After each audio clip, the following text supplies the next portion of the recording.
When you go against psychiatry and the pharmaceutical industry, you expect psychops, chemical and biological warfare. When you go against terrorists, you expect them to blow things up, to do terrorist attacks. When you go against the American government, you expect them to do CIA, psych ops, perhaps invade your country, perhaps drone strikes, and so on. What is going on is what you would expect. And I wanted to point that out because it now appears that perhaps the Northerners were not responsible for a crime that I was told by someone who said that they were a Northerner in a way that a lot of you would have trouble understanding that they were responsible for. A certain kidnapping.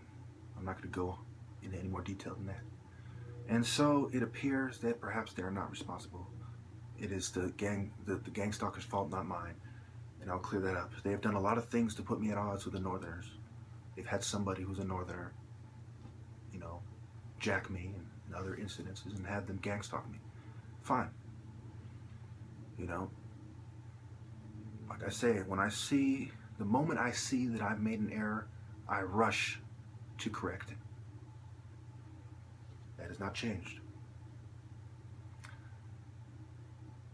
You see, Muammar Gaddafi, this video is dedicated to the Northerners and Muammar Gaddafi. In a way, they remind me of each other because even though Gaddafi is not Hispanic, he reminds me of Hispanics, and some Northerners like to wear their hair curly, and kind of as long as Gaddafi's. And also the way they team up with black people. And I'm not trying to bash the Southerners. I actually think that we all should get together and change the nature of gang warfare, change the nature of street warfare and how we treat each other in urban warfare and so on. I'm not going to back down just like Gaddafi wouldn't. Me leave the graves of all my families who have been here since the fucking Mayflower and hide in a foreign country is out of the question. Me turn my back on the millions who died in the Biafra War, the Congo Wars, the South African Apartheid War, huge wars involved many nations. Me turn my back on the suffering and innocent people. Never. And this speech will be inspired by Gaddafi's last speech. The video I made before this, Dressed as a Rasta, partially was inspired by Gaddafi's last speech. I did things that are reminiscent of Gaddafi's last speech for the purpose of showing you, artistically, poetically, that sometimes everything is connected. Sometimes there are parallels we cannot ignore. We cannot afford, spiritually afford to ignore. My brothers in San Jose and Morgan Hill, Union City, San Francisco, Daly City, is this the relationship that we have? My northern brothers, my revolutionary brothers, uncontrolled opposition everywhere. I know you see that I'm right, and I know that we are all oppressed by a great evil that wants us to conform in exchange for a certain standard of living, a rather pathetic standard of living. Is this the relationship we had? Is this the relationship we have? Is this how it is now, after all these years in Northern California? Is this how it is now? I see regular people, looking kind of down at the bus stop. The New World Order is treating you so well. How come you're not exactly looking elated and fucking ecstatic?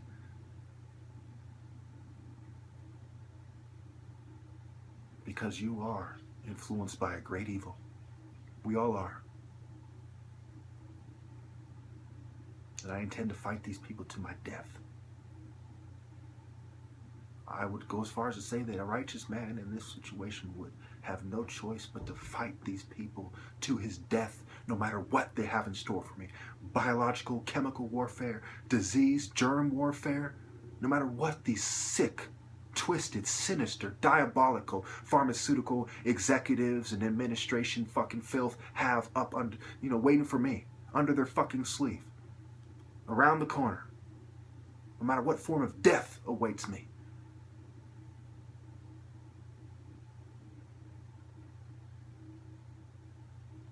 Me leave my brothers in America. Me let down the countless people. I'm through letting people down. Let me tell you a story about letting a little girl down. And I'm not going to give any names because I know the people who are guilty, some of the people directly responsible perhaps, aren't such bad people. But in San Jose a long time ago, there was a little girl who told me something I suspected already. She said, did you know your friend, is plotting with my mother to sell me, for adoption? Apparently they get some kind of money for putting their kid up for adoption. And I know. I'm not blaming the parent, single mother. Perhaps she had some addictions she didn't deal with. Perhaps she had some normal financial difficulties. I know.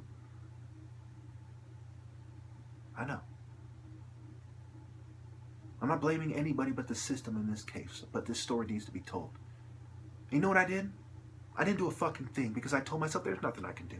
All I'm going to do is piss off everybody there, and I'll have one less place to hang out with. At the time, I didn't have a car. I lived in the middle of nowhere. I was dropped off. I'd walk around in the fucking rain with a backpack full of alcohol because I was a fucking alcoholic. And I let her down. And almost certainly she was sold to the system because I didn't speak up. Because I thought that there was nothing that I could do, that it would just cause a wedge between me and my friends. And I didn't want anything to come between me and being a gangster. So I was silent. I didn't like it. It sticks with me to this day. She didn't say call me. She was upset, as if she was accusing me. Your friend. I'm like, when in a way she was right. And these people, they want to separate families. Like it's, because, the woman is oppressed. That little girl, you know what she would have said? I wish she was here right now. I wish I could rewind time and put her on camera and say, tell them how you feel about being separated from your mother and given to this fucking system. She would have said it much better than I ever possibly could imagine doing myself.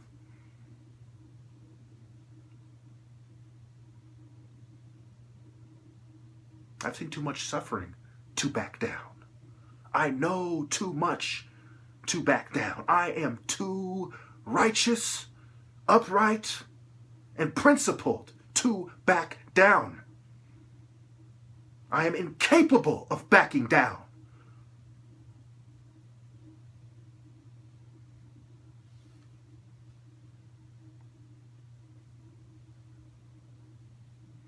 So the war will continue.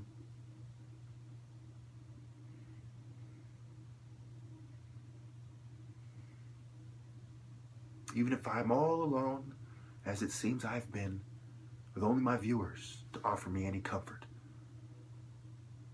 Some of them are gang stalkers, but they're not fucking brain dead. They know that I'm right. And it's fucking with their head right now, even.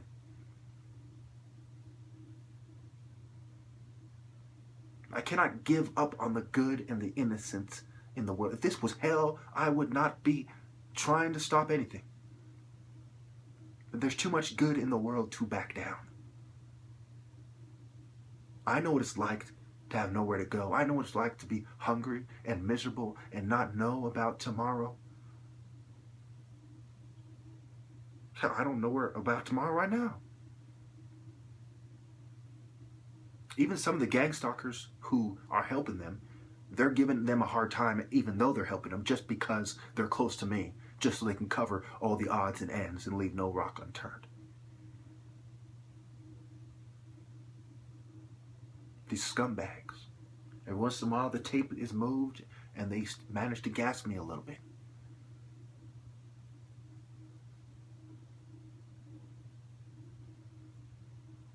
Whether this is the end times, in a way, it doesn't matter for me because this is the end for me. In my time.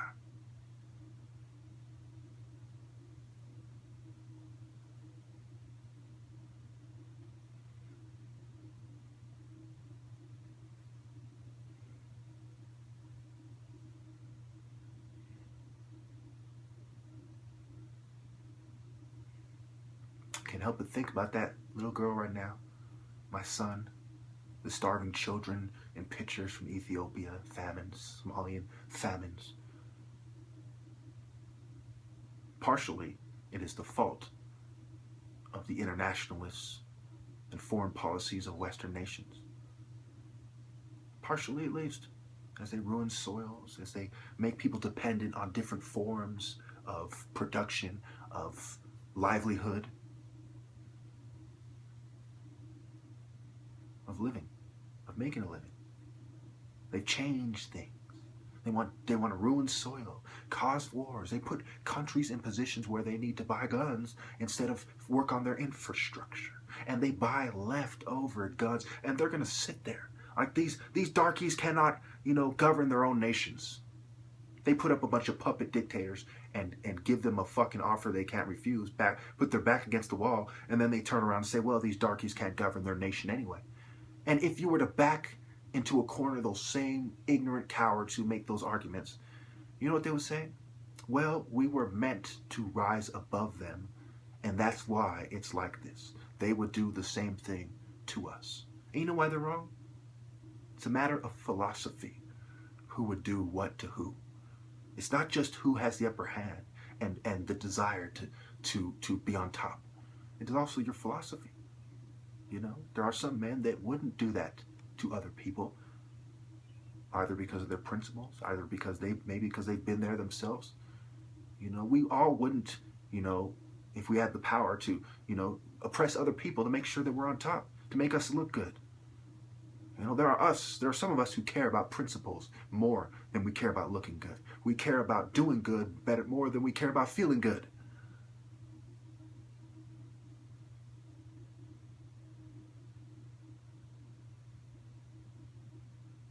And right now, all the people, how they depend on me. I see people who are poor and suffering every time I go out because I don't dine at some 5-star fucking restaurant. I dine in the hood with my people.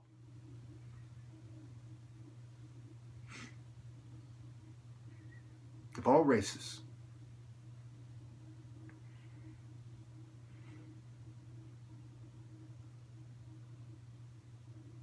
And I see the sorrow and the misery and the suffering, the poverty.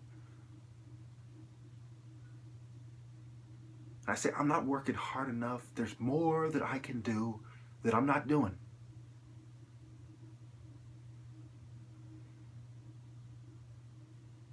The spiritual bottom feeders are eating our souls 1,000,000 miles an hour, just hogging it, just hogs, just their face in the feeder, just sucking up the souls of the people.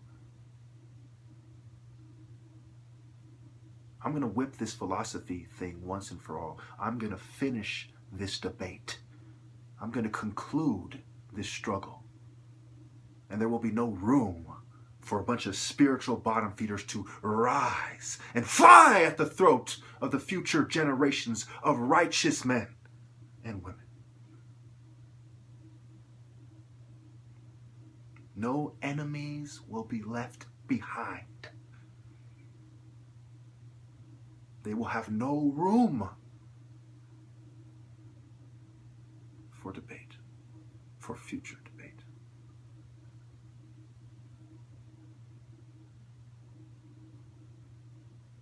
I'll leave it there.